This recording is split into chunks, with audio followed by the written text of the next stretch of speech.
10ஆம் வகுப்பு படிக்கக்கூடிய மாணவ மாணவிகள் அனைவருக்கும் எனது இனிய வணக்கம். நம்ம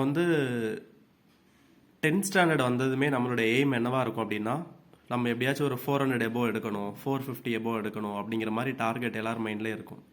ஸோ அதனால் நம்ம என்ன பண்ணுவோம் அப்படின்னா, ப்ரிப்பரேஷன் பண்ணுவோம். பட் வெறும் மார்க்குக்காக மட்டும்தான் நம்மளுடைய ப்ரிப்பரேஷனே இருக்கும். ஆனால் ஒரு 2 இயர்ஸ் கழிச்சுட்டு நீங்கள் 10th என்ன படிச்சீங்க அப்படின்னு சொல்லி கேட்டு பார்த்தோம் அப்படின்னா, மோஸ்ட் ஆஃப் த ஸ்டூடெண்ட்ஸ்க்கு எதுவுமே ஞாபகம் இருக்காது. ஏன்னா அந்த டைமில் மார்க்குக்காக நம்ம என்ன பண்ணிடுவோம் அப்படின்னா, இருக்கக்கூடிய கொஸ்டின் ஆன்சரை மட்டும் படித்து மெமரைஸ் பண்ணி அதை எக்ஸாமில் எழுதி நல்லா ஸ்கோர் பண்ணிடுவோம். ஆனால் இன்னைக்கு உள்ள காலகட்டங்களில் இந்த நிறைய காம்படிட்டிவ் எக்ஸாம், அதாவது IAS exam, IPS exam, like அதெல்லாம் ஒரே எக்ஸாம் தான். டிஎன்பிஎஸ்சி எக்ஸாம், ரயில்வேஸ், இந்த மாதிரி நிறைய எக்ஸாம்ஸ் இருக்குது. இந்த எக்ஸாம்ஸ்லேருந்து கேட்கக்கூடிய கேள்விகள், அந்த எக்ஸாமுக்கு கேட்கக்கூடிய கேள்விகள் பார்த்தீங்கன்னா, நிறைய கொஸ்டின்ஸ் 10ஆம் வகுப்பு புத்தகத்தை அடிப்படையாக வச்சு தான் கேட்கப்படுது. ஆனால் இது பள்ளி பருவத்திலேயே மாணவர்களுக்கு தெரியறதில்ல.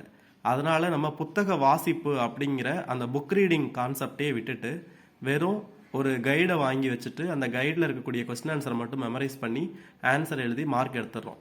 ஆனால் எகெயின் நீங்கள் காலேஜ் முடிச்சுட்டு திரும்ப நான் ஒரு அரசு அதிகாரியாக மாறணும் அப்படின்னு சொல்லி யோசிக்கும்போது, மறுபடியும் நீங்கள் போயிட்டு ஒரு இன்ஸ்டிடியூட்டில் கோச்சிங் போகிறீங்க அப்படின்னா அவங்க என்ன சொல்லுவாங்கன்னா, ஸ்கூல் புக்கை படிக்க ஆரம்பிங்க அப்படின்னு சொல்லி சொல்லுவாங்க.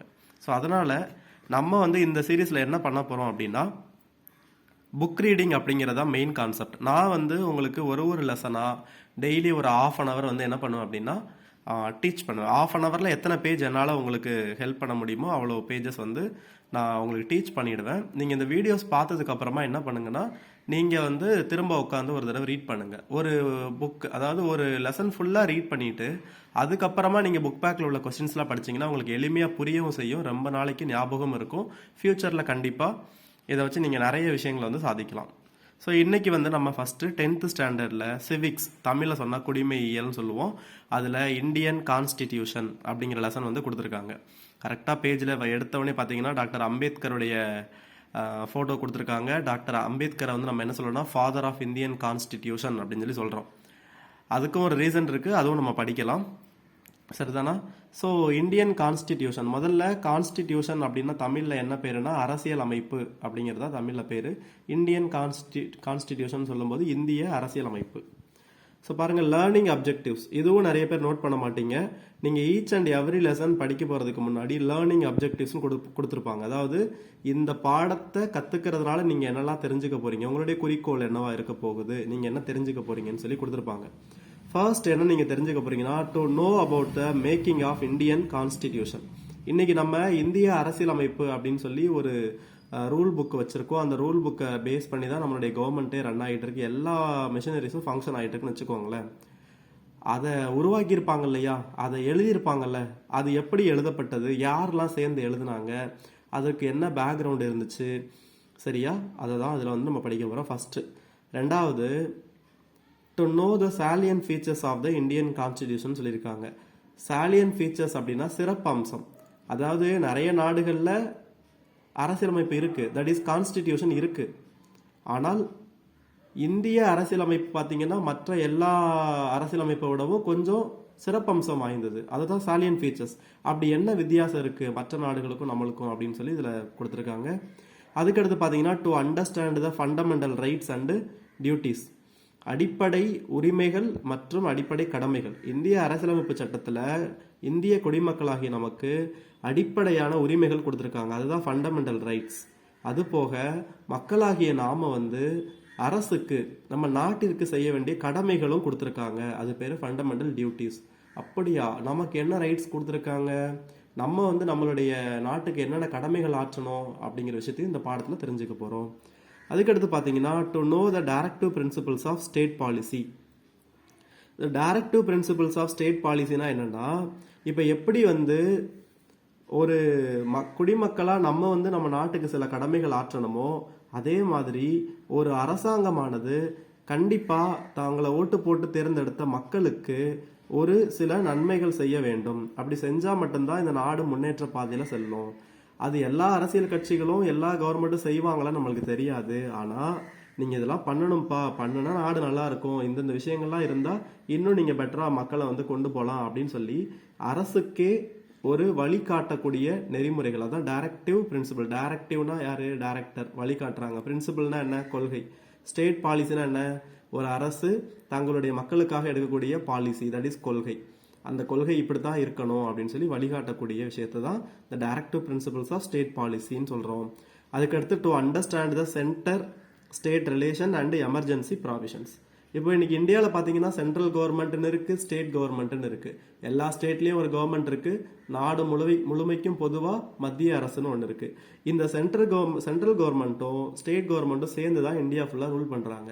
அப்படின்னா இதில் யாருக்கு பவர் அதிகம், யாருக்கு பவர் கம்மி, இல்லை ரெண்டு பேருமே பவர்ஸை ஷேர் பண்ணிக்கிறாங்களா அப்படிங்கிற விஷயத்த நம்ம படிக்க போகிறோம். எமர்ஜென்சி ப்ராவிஷன்ஸ்னா இப்போ நம்ம வீட்டில் எப்படினாலும் சரி, ஒரு எக்ஸாம்பிளுக்கு சொல்கிறேன், பணம் இல்லை நம்ம கிட்ட, திடீர்னு பணம் இல்லாமல் போகுது, ஆனால் அர்ஜென்ட் ஒரு எமர்ஜென்சி சுச்சுவேஷன் வருது, அது மாதிரி எடுத்துக்கலாமா? இல்லைன்னா நம்ம ஏரியாவில் மிகப்பெரிய பிரச்சனை வருது, நம்மளால வெளியில் போக முடியல, இந்த மாதிரி ஒரு சூழ்நிலை வருது, இது மாதிரி எடுத்துக்கலாமா? ஸோ இதை அப்படியே நீங்கள் நாட்டோட கம்பேர் பண்ணுங்க. நம்ம நாட்டுக்கே ஒரு மிகப்பெரிய பிரச்சனை வருது, வெளிநாட்டில இருந்து போர் தொடுத்து வராங்க, இல்லை உள்நாட்டிலேயே ஆயுதம் ஏந்தி போராடுறாங்க, இல்லைன்னா நம்ம நாட்டில் வந்து பார்த்தீங்கன்னா ஆல்ரெடி நிறைய கடன் வாங்கிட்டாங்க, இந்த கடனை லைக் பே பண்ண முடியாமல் நம்ம வந்து திவால் ஆகக்கூடிய சூழ்நிலைக்கு நம்ம நாடு போகுது அப்படின்னா அந்த சூழ்நிலைகளை தான் என்ன சொல்லுவாங்கன்னா எமர்ஜென்சி ப்ராவிஷன் சொல்லுவாங்க. அந்த சூழ்நிலைகளை யார் இப்போ இந்தியா வந்து எமர்ஜென்சியில் இருக்குன்னு சொல்லி யார் அறிவிப்பா, அதை எப்படி ஹேண்டில் பண்ணுவாங்க, அந்த சுச்சுவேஷனில் நாடை வந்து எப்படி ரூல் பண்ணுவாங்க அப்படிங்கிற எல்லா விஷயத்தையும் பார்த்தீங்கன்னா இந்திய அரசியலமைப்பில் சொல்லியிருக்காங்க. ஸோ நீங்கள் ஒரு 10ஆம் வகுப்பு மாணவராக இது நல்லா படிச்சிட்டிங்க அப்படின்னா ஒரு டிகிரி, இன்னைக்கு உள்ள டிகிரி படித்த ஒரு ஸ்டூடெண்ட்டுக்கு இல்லாத ஒரு நாலேஜ் கூட உங்களுக்கு கண்டிப்பாக கிடைக்கும் அப்படிங்கிறது உண்மை. ஸோ வாங்க நம்ம லெசன் உள்ள போயிடலாமா? ஃபர்ஸ்ட் என்ன சொல்லியிருக்காங்க பாருங்க, introduction. The constitution is the fundamental law of a country. So நான் இதில் என்ன கொடுத்துருக்காங்க அப்படிங்கிறத முதல்ல தமிழில் உங்களுக்கு அழகாக எக்ஸ்பிளைன் பண்ணிடுறேன், அதுக்கப்புறம் ஆங்கிலத்தில் ரீட் பண்ணி காமிக்கிறேன். ஸோ நீங்கள் படிக்கும்போது you can understand and read பண்ணுறதுக்கும் ஈஸியாக இருக்கும். ஓகேவா? பார்த்தீங்கன்னா என்னென்னா, கான்ஸ்டிடியூஷன் சொல்கிறீங்க, தமிழில் பேர் அரசியலமைப்புன்னு சொல்கிறீங்க, அப்படின்னா என்னப்பா அப்படின்னு கேட்டிங்கன்னா, இப்போ எப்படி வந்து ஒரு நாட்டில் இந்தியாவை எடுத்துக்கோங்க, இந்தியாவில் பார்த்தீங்கன்னா பலதரப்பட்ட மக்கள் இருக்காங்க. அதாவது லாங்குவேஜ் பார்த்தீங்கன்னா ஒரு மாநிலத்திலையும் ஒரு லாங்குவேஜ் பேசுகிறாங்க. மதத்தை பார்த்தீங்கன்னா ரிலீஜியன் பார்க்கும்போது ஹிந்து, முஸ்லீம், கிறிஸ்டியானிட்டி, ஜெயினிசம், புத்திசம், இந்த மாதிரி பல வகையான மதம் இருக்குது. அது மாதிரி கேஸ்ட் வைஸாகவும் பிரிஞ்சு கிடக்கிறோம், நிறைய இனத்தின் அடிப்படையில் பிரிஞ்சு கிடக்கிறோம். சரியா? ஸோ இந்த மாதிரி பிரிஞ்சு கிடக்கக்கூடிய ஒரு நாட்டில் இந்த மக்கள் எல்லாமே இன்னைக்கு, அதாவது இன்னைக்கு அரசியலமைப்பு சட்டம் இருந்தே அடிச்சுக்கிறாங்க, பட் இருந்தாலும் மிகப்பெரிய லெவலில் போகாமல் ஓரளவுக்கு டீசெண்டாக இத்தனை தரப்பு மக்களும் ஒற்றுமையாக வாழ்ந்துட்டு இருக்காங்க. அப்படின்னா அவங்களெல்லாம் ஒன்று சேர்த்து வைக்கிறது எது அப்படின்னு சொல்லி பார்த்தீங்கன்னா ஒரு சட்டம், ஒரு அடிப்படை சட்டம். இந்த சட்டத்தை மீறினா நீங்கள் வந்து பனிஷ் பண்ணப்படுவீங்க கண்டிப்பாக அப்படின்னு சொல்லி வச்சா மட்டும்தான் இந்த மக்கள் என்ன பண்ணுவாங்க, ஃபர்ஸ்ட் எடுத்தோன்னா ஒன்று சேருவாங்க, ரெண்டாவது தான் சகோதரத்துவம், மற்ற எல்லா விஷயங்களுமே. இன்னைக்கு வந்து நீங்கள் யாரை வேணால் எந்த ரிலீஜனும் வந்து டாமினேட் பண்ணலாம் அப்படின்னு பார்த்தீங்கன்னா இங்கே ஃபுல்லாக மத கலவரமும் அது இதுன்னு நடந்துட்டு இருக்கும். ஆனால் எல்லாருமே ஒரு பிரச்சனையை நம்ம உருவாக்கணும்னு யோசிச்சோம்னா நம்ம மைண்டில் கண்டிப்பாக ஃபஸ்ட்டு வர என்னவா இருக்கும், ஐயோ இதெல்லாம் பண்ணால் தப்புப்பா, கண்டிப்பாக தண்டனை கொடுப்பாங்கன்னு யோசிப்போம் இல்லையா? ஸோ அந்த மாதிரி ஒரு அடிப்படை சட்டம் அப்படிங்கிறது இருந்தால் தான் நம்ம எல்லாருமே என்ன பண்ண முடியும், ஒற்றுமையாக சேர்ந்து வாழ முடியும். அப்போ தான் வந்து பார்த்தீங்கன்னா எல்லாரும் கொஞ்சம் பயப்படுவாங்க பிரிஞ்சு போகணும்னு நினைக்கும் போது. அந்த மாதிரி ஒரு நாட்டினுடைய அடிப்படை சட்டம் தான் கான்ஸ்டிடியூஷன் அப்படின்னு சொல்லி சொல்கிறாங்க. இந்தியாவில் இருந்தால் அது இந்தியன் கான்ஸ்டிடியூஷன், இது அமெரிக்காவில் ஃபாலோ பண்ணாங்கன்னா அது அமெரிக்கன் கான்ஸ்டிடியூஷன். அதை தான் ஃபர்ஸ்ட் லைனில் சொல்லியிருப்பாங்க, the constitution is the fundamental law of a country, ஒரு நாட்டினுடைய அடிப்படை சட்டம், which reflects the fundamental principles சொல்லியிருக்காங்க. அந்த சட்டத்தை படித்து பார்க்கும்போது நமக்கு ஒரு சில விஷயங்கள் அப்படியே ரிஃப்ளெக்ட் ஆகும். இப்போ எக்ஸாம்பிளுக்கு நான் அப்படியே பின்னாடி ஷோ பண்ணுறேன் உங்களுக்கு.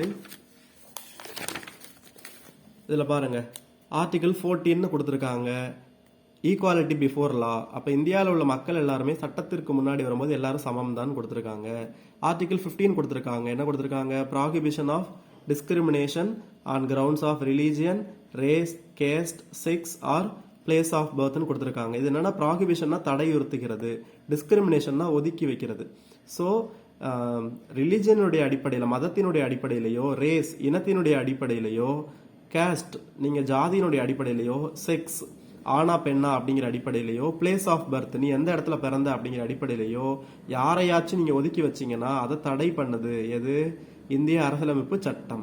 அப்ப இந்த ரெண்டு சட்டத்தை படிக்கும் போதே உங்களுக்கு இந்தியன் கவர்மெண்ட், அதாவது இந்திய நாடுங்கிறது எப்படிப்பட்ட நாடு அப்படிங்கிறது உங்களுக்கு ரிஃப்ளெக்ட் ஆகுதா?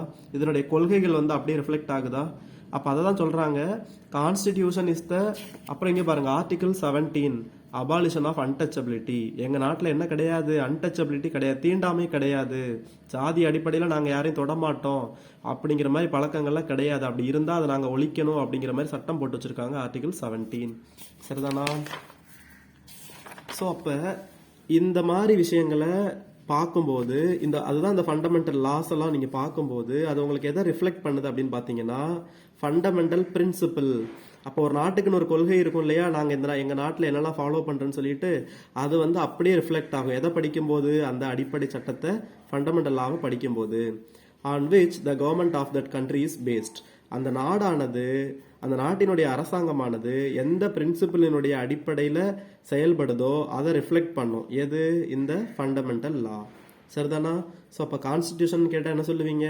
Constitution is the fundamental law of a country which reflects the fundamental principle on which the government of the country is based. ஓகேவா? அடுத்து என்ன சொல்லுவீங்கன்னா, இப்போ எப்படி வந்து பார்த்தீங்கன்னா நம்ம ஒரு இடத்துல இருந்து இன்னொரு இடத்துக்கு டிராவல் பண்ணி போகிறதுக்கு நமக்கு ஒரு வாகனம் தேவைப்படுது, தட் இஸ் வெஹிக்கிள் தேவைப்படுது, நம்மளை சேஃபாக ரொம்ப தூரத்துக்கு கொண்டு போகிறதுக்காக. அதே மாதிரி இந்திய நாட்டு மக்களை நீண்ட காலத்துக்கு ஒற்றுமையாக அமைதியாக கொண்டு போகணும் அப்படின்னா நமக்கு ஒரு வாகனம் தேவைப்படுது. அந்த வாகனம் தான் எது? நம்ம இந்திய அரசியலமைப்பு, தட் இஸ் இந்தியன் கான்ஸ்டிடியூஷன். அப்படின்னா நம்ம அந்த கான்ஸ்டியூஷன் புக்கில் ஏறி எல்லாருமே ட்ராவல் பண்ண போகிறோமா? அப்படி கிடையாது. நம்ம எல்லாருமே நம்ம வேலை உண்டு எல்லாத்தையும் பார்த்துட்டு இருக்க போகிறோம். பட் ஒற்றுமையாக எல்லாத்தையும் மதித்து, மற்ற ரிலிஜனையும் மதித்து, மற்ற மனிதர்களை சமமாக மதித்து, கடைசி வரைக்கும் ஒரு அமைதியான சூழ்நிலையில் இந்தியாவை கொண்டு போகணும் அப்படின்னா ஒரு வெஹிக்கிள் தேவைப்படுது. அதுதான் இந்திய அரசியலமைப்பு சட்டம். அதான் சொல்லியிருப்பாங்க, it is the vehicle of a nation's progress. ஓகேவா? ஓகே, நெக்ஸ்ட் பார்த்தீங்கன்னா the concept of constitution was first originated in USA. So constitution அப்படிங்கிற ஒரு விஷயம் வேணும். அந்த கான்செப்ட் வந்து ஃபர்ஸ்ட் எங்கே வந்து ஆரிஜினேட் ஆகுது அப்படின்னு பார்த்தீங்கன்னா யுனைடெட் ஸ்டேட்ஸ் ஆஃப் அமெரிக்காவில் ஆரம்பிக்குது. ஆனால் ஹிஸ்ட்ரியை பற்றி நீங்கள் படிக்கும்போது கிங் ஜான் அப்படிங்கிறவர் 1215 நினைக்கிறேன் அந்த வருஷத்துலேயே பார்த்தீங்கன்னா அந்த நாட்டு, அதாவது இங்கிலாண்டில் அந்த நாட்டு மக்களுக்கு கொஞ்சம் உரிமைகளை ஒரு டாக்குமெண்ட்டாக எழுதி கொடுத்துருப்பாரு. அது வந்து ஜஸ்ட் ரைட்ஸ் மட்டும் கொடுத்துருப்பாங்க.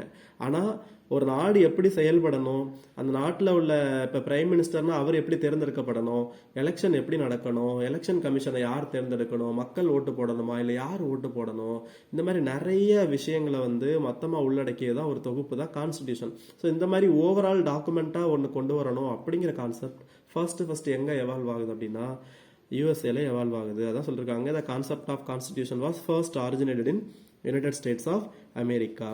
ஸோ இப்போ பார்த்தீங்கன்னா மாணவர்களே, நீங்கள் வந்து நான் உங்களுக்கு இன்ட்ரோடக்ஷன் மட்டும் தான் கொடுத்துருக்கேன். கான்ஸ்டிடியூஷன்னா என்ன? The constitution is the fundamental of a country which reflects the fundamental principle on which the government of the country is based. It is the vehicle of a nation's progress. The concept of constitution was first originated in USA. அப்படின்னு சொல்லி கொடுத்துருக்கேனா? இப்போ நீங்கள் புக்கை read பண்ணிட்டீங்களா? இதுக்கப்புறம் நான் அப்படியே உங்களை வந்து புக் பேக்கு கூட்டிகிட்டு போகிறேன். புக் பேக்கில் பார்த்தீங்கன்னா ஷார்ட் ஆன்சர் கொஸ்டின் என்ன கேட்டிருக்காங்க பாருங்க, வாட் இஸ் ஏ கான்ஸ்டிடியூஷன் தான் ஃபர்ஸ்ட் கொஸ்டினே கேட்டிருக்காங்க. கரெக்டா? What is a constitution. அப்போ என்ன ஆன்சர் எழுதுவீங்க? What is a constitution. So introduction read பண்ணிட்டீங்க, உங்களுக்கு கான்ஸ்டிடியூஷன் என்னன்னு தெரிஞ்சிருச்சு, அழகாக சொல்லிடுவீங்களா? இந்த constitution is the fundamental law of a country, ஒரு நாட்டினுடைய அடிப்படை சட்டம், விச் ரிஃப்ளெக்ட்ஸ், அது எதிரொலிக்குது. எதை எதிரொலிக்குது? The fundamental principle. ஃபண்டமெண்டல் பிரின்சிபல்னா என்ன? அடிப்படை கொள்கை. யாரோட கொள்கை? கவர்மெண்ட். அந்த கவர்மெண்ட் எங்கே இருக்குது? அந்த கண்ட்ரியில் இருக்குது. ஸோ அந்த நாட்டினுடைய கவர்மெண்ட் அடிப்படையில் என்ன கொள்கையெல்லாம் ஃபாலோ பண்ணுறாங்க அப்படிங்கிறத தெரிஞ்சுக்கணும்னா நம்ம கான்ஸ்டியூஷனை படித்தாலே போதும். அந்த லா எல்லாமே நமக்கு ரிஃப்ளெக்ட் பண்ணும். So which reflects the fundamental principle on which the government of the country is based. அதுக்கப்புறம் பார்த்தீங்கன்னா it is the vehicle of a nation's progress. அதுக்கு என்னென்ன எக்ஸ்பிளனேஷன் கொடுத்துட்டேன். Concept of constitution was first originated in United States of America. So உங்களுக்கு புரிஞ்சிருக்குன்னு நினைக்கிறேன். ஓகேவா? சரி, ஓகே. அடுத்த டாபிக் வந்து பார்த்தீங்கன்னா உங்களுக்கு என்ன கொடுத்துருக்காங்கன்னா the need for a constitution. சரியா? சரிப்பா, இந்த அரசியலமைப்புனா என்னன்னு சொல்லிட்டீங்க, இது நமக்கு எதுக்கு தேவைப்படுது? அது தெரிஞ்சுக்கணும் இல்லையா? அது இல்லைன்னா என்ன நடக்கும்? அதாவது ஒரு விஷயம் ஏன் தேவைப்படுது அப்படின்னு நீங்க தெரிஞ்சுக்கணும்னா, அது ஒருவேளை உங்ககிட்ட இல்லைன்னா என்ன நடக்கும் அப்படிங்கிறத தெரிஞ்சுக்கிட்டீங்கன்னா புரிஞ்சிடும். ஃபார் எக்ஸாம்பிள், நீங்க வந்து ஒரு 5 கிலோமீட்டர் 6 கிலோமீட்டர் டிராவல் பண்ணி தான் உங்களுடைய ஸ்கூலுக்கு போக வேண்டிய சூழ்நிலை இருக்குன்னு வச்சுக்கோங்க. அப்போ வந்து நீங்கள் ஸ்கூல் போகிற டைமில் உங்களுக்கு பஸ்ஸே கிடையாது. அந்த டைமில் பஸ்ஸே கிடையாது. நீங்கள் ஒன்று நடந்து போகணும், இல்லைன்னா 6 to 7 கிலோமீட்டர் சைக்கிளில் போய் ஆகணும். இப்போ இந்த டைமில் உங்ககிட்ட சைக்கிளினுடைய தேவை என்ன அப்படின்னு கேட்டால் என்ன சொல்லுவீங்க? இந்த சைக்கிள் இருந்தால் நான் ஈஸியாக போயிடுவேன், அதுமாரி எனக்கு கொஞ்சம் டயர்ட்னஸ் வந்து கம்மியாகும், நடந்து போனால் ரொம்ப டயர்ட் ஆகிடும், ஸோ நான் படிக்கிறதுல அதிகமாக டைம் ஸ்பெண்ட் பண்ணுவேன், இந்த மாதிரி என்னுடைய ஒர்க்கை வந்து அது ஈஸி பண்ணி கொடுக்குதுன்னு சொல்லுவீங்க. சைக்கிள் இல்லை ஆனால் இப்போ, ஸோ இல்லாத பட்சத்தில் இதெல்லாம் தேவைப்படுதா? அப்போ அதே மாதிரி அரசியலமைப்பு சட்டம்னு ஒன்று இல்லாதப்போ நமக்கு என்னெல்லாம் தேவைப்பட்டிருக்கும்? நம்ம நாடு வந்து ஜாதி மதத்தினுடைய அடிப்படையில், லாங்குவேஜினுடைய அடிப்படையில் பிரிஞ்சு கிடந்திருக்கும். அப்போ இதெல்லாம் ஒன்று சேர்க்கணும்னா நமக்கு ஒரு சட்டம் இருந்தால் நல்லா இருக்குமே அப்படின்னு யோசிச்சிருப்போமா? அது மாதிரி நமக்கு விருப்பப்பட்ட வாழ்க்கையை வாழ்றதுக்கு, நம்ம விருப்பப்பட்ட படிப்பை படிக்கிறதுக்கு, இதுக்கெல்லாம் நமக்கு அடிப்படை உரிமை வேணும்னு நம்ம நினச்சிருப்போம். ஆனால் அதுக்கு முன்னாடி சட்டமாக எழுதப்படலைன்னா யாருக்கிட்ட போய் நம்ம உரிமையை கேட்போம்? யாருக்கிட்டையும் கேட்க முடியாது இல்லையா? ஸோ இந்த மாதிரி மக்கள் எல்லாம் பார்த்தீங்கன்னா சுதந்திரம் வாங்குறதுக்கு முன்னாடி ஆங்கில ஏகாதிபத்தியத்தின் கீழே அடிமைப்பட்டு கிடந்தாங்க. ஸோ இந்த அடிமைப்பட்டு கிடந்த மக்களை திரும்ப வந்து தங்களுக்குன்னு ஒரு உரிமை வேணும். அப்போ என்னெல்லாம் கஷ்டப்பட்டிருப்பாங்க? படிக்கிறதுக்கு ரைட்ஸ் இருந்திருக்காது, அவங்களுக்குன்னு சில உரிமைகள் இருந்திருக்காது, தெருவில் ஒழுங்காக நடந்து போயிருக்க முடியாது, சாதி அடிப்படையில் இது பண்ணியிருப்பாங்க, நிறைய பிரச்சனைகள் இருந்திருக்கும். அப்போ இந்த பிரச்சனைகள் எல்லாம் சால்வ் பண்ணணும்னா நமக்கு என்ன தேவைப்பட்டிருக்கும்? ஒரு சட்டம் தேவைப்பட்டிருக்கும். அந்த சட்டம் தான் என்னது? கான்ஸ்டிடியூஷன். பாருங்க, the need for A constitution என்ன சொல்றாங்க? ஆல் டெமோக்ராட்டிக் கண்ட்ரிஸ், டெமோக்ராட்டிக்னா மக்களாட்சி நாடுன்னு சொல்றாங்க, சரியா? ஸோ மக்களாட்சி, அதாவது மக்களே ஓட்டு போட்டு தங்களுக்கான பிரதிநிதிகளை தேர்ந்தெடுக்கக்கூடிய ஒரு சிஸ்டம் தான் டெமோக்ராட்டிக். இந்த எல்லா டெமோக்ராட்டிக் கண்ட்ரிஸ்லையும் ஒரு கான்ஸ்டிடியூஷன் இருக்கு அப்படின்னு சொல்லி ஃபர்ஸ்ட் லைன்ல சொல்லியிருக்காங்க. ஓகே தானே? ரெண்டாவது, a constitution puts down certain principle. Constitution என்ன சொல்லுதுன்னா சில, அதாவது சர்டன் குறிப்பிட்ட பிரின்சிபல்னா தத்துவங்களை குறிப்பிடுது. That form the basis of any kind of state that we as citizen desire to live in. அதான் என்ன சொல்றாங்கன்னா, சிட்டிசன்னா நம்ம, டெசையர்னா விருப்பம், லிவ் இன்னா வாழ்றது. ஒரு சிட்டிசனா நம்ம எப்படி வாழணும்னு நம்ம விருப்பப்படுறோமோ அந்த மாதிரியான ஒரு அரசாங்கத்தை, ஒரு நாட்டை உருவாக்குறதுக்கு தேவையான பிரின்சிபல் எல்லாத்தையுமே எதில் சொல்லிடுவாங்கன்னா கான்ஸ்டிடியூஷன் சொல்லிடுவாங்க. இப்போ நீங்கள் எடுத்துக்கோங்க, ஒரு சிட்டிசனாக நீங்கள் எடுத்துக்கோங்க, உங்களுக்கு என்ன மாதிரிலாம் வாழணும்னு ஆசை இருக்கும்? நான் எனக்கு பிடிச்ச மாதிரி படிப்பு படிக்கணும், அது மாதிரி நான் எங்கே நினச்சாலும் எந்த டைம்ல போயிட்டு வரணும், எனக்கு ரைட்ஸ் வேணும், புரிஞ்சுக்க முடியுதா? ஜாதி அடிப்படையில் யாரையும் தாழ்த்தி பார்க்கக்கூடாது, இந்த மாதிரி ஒரு சமுதாயத்தில் நான் வாழணும்னு நீங்கள் நினச்சிங்கன்னா அப்போ அந்த கொள்கைகள் எல்லாத்தையுமே எதில் வச்சுருப்பாங்க? அரசியலமைப்பு சட்டத்தின் மூலமாக செயல்படுத்தி வச்சுருப்பாங்க. ஒருவேளை அது இல்லை அப்படின்னா நீ ஒரு தனி மனிதனாக போயிட்டு நான் இப்படிலாம் இருக்கணும்னு நினச்சின்னா இன்னொருத்தவனை என்ன பண்ணுவான்? டாமினேட் பண்ணுவான். ஆனால் இன்னைக்கு உள்ள சூழ்நிலையில் அரசியலமைப்பு சட்டம் இருக்குது, நீ அந்த சட்டத்தை படிச்சிட்டீங்கன்னா உன்னுடைய உரிமையை யாராச்சும் பறிக்கிறாங்கன்னா you can directly go to the supreme court. ஓகேவா? நீங்கள் கோர்ட் மூலமாக என்ன பண்ணலாம்? பதில் பேசலாம். ஓகே, அடுத்து a constitution tells us the fundamental nature of our society. கான்ஸ்டிடியூஷனை படித்தாலே போதும் நம்ம சொசைட்டினுடைய நேச்சர் என்னன்னு நமக்கு தெரிஞ்சிடும். அதுக்கு தான் நான் உங்களுக்கு சொல்லி கொடுத்தேன். இங்கே பாருங்க, ஆர்டிகல் 14ல ஈக்குவாலிட்டி பிஃபோர் லான்னு சொல்லிட்டாங்களா? அப்போ நம்ம சொசைட்டி என்ன நேச்சரில் இருக்குது? நம்ம சொசைட்டியில் சட்டத்திற்கு முன்னாடி எல்லாரும் சமம்னு சொல்லியிருக்காங்க. அடுத்து ஆர்டிகல் 15 என்ன சொல்லியிருக்காங்க? சாதி, அதாவது இது ரிலிஜன்னா மதம், இனம், ஜாதி, ஆண்பால் பெண்பால் மற்றும் பிளேஸ் ஆஃப் பர்த், இதனுடைய அடிப்படையில் யாரையும் ஒதுக்கி வைக்கக்கூடாதுன்னு சொல்லியிருக்காங்க. அப்போது இதெல்லாம் படிக்கும்போது நம்ம சொசைட்டி எந்த மாதிரி சொசைட்டின்னு நமக்கு அழகாக சொல்லுதா?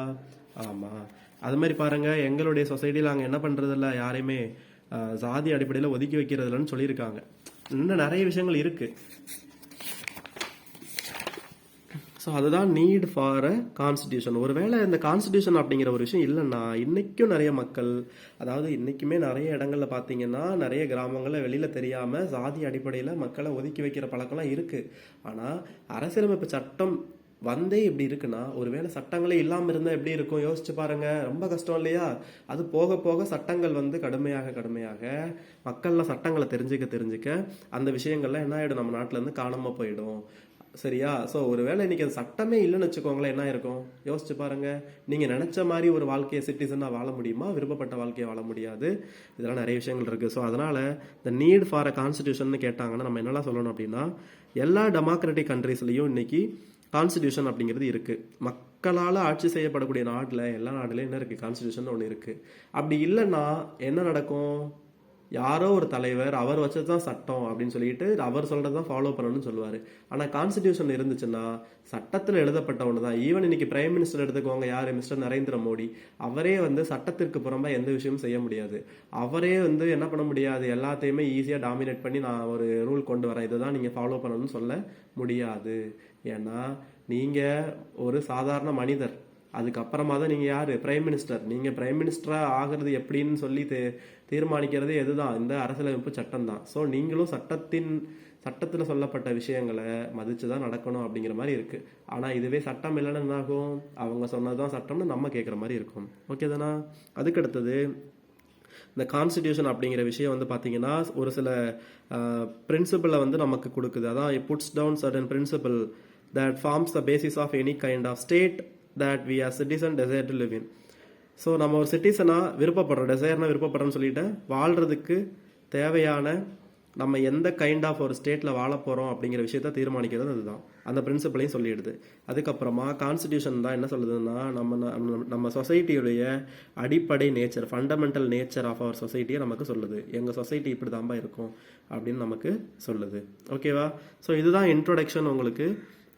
கான்ஸ்டிடியூஷன்னா என்ன, அந்த கான்ஸ்டிடியூஷன் நமக்கு ஏன் தேவைப்படுது அப்படிங்கிறது. ஸோ நெக்ஸ்ட் வீடியோவில் நான் என்ன பண்ணுறேன் உங்களுக்கு அப்படின்னு பார்த்தீங்கன்னா, மேக்கிங் ஆஃப் இந்தியன் கான்ஸ்டிடியூஷன், நம்ம இந்திய அரசியலமைப்பை எப்படி உருவாக்குனாங்க, அதில் யாரெல்லாம் இன்வால்வ் ஆனாங்க, அதில் அம்பேத்கருடைய ரோல் என்ன அப்படிங்கிற விஷயத்தை பற்றி, அதுக்கப்புறம் இந்திய அரசியலமைப்பு சட்டம் நமக்கு கொடுத்த அடிப்படை உரிமைகள் பற்றி, இதெல்லாம் நான் உங்களுக்கு டீட்டெயில்டாக எக்ஸ்பிளைன் பண்ணுறேன். உங்களுடைய வேலை என்னென்னா, நான் போட்ட இந்த வீடியோவை வந்து நல்லா முழுமையாக வாட்ச் பண்ணிவிட்டு திரும்ப ஒருக்க புக்கை வந்து நல்லா ரீட் பண்ணுங்கள்.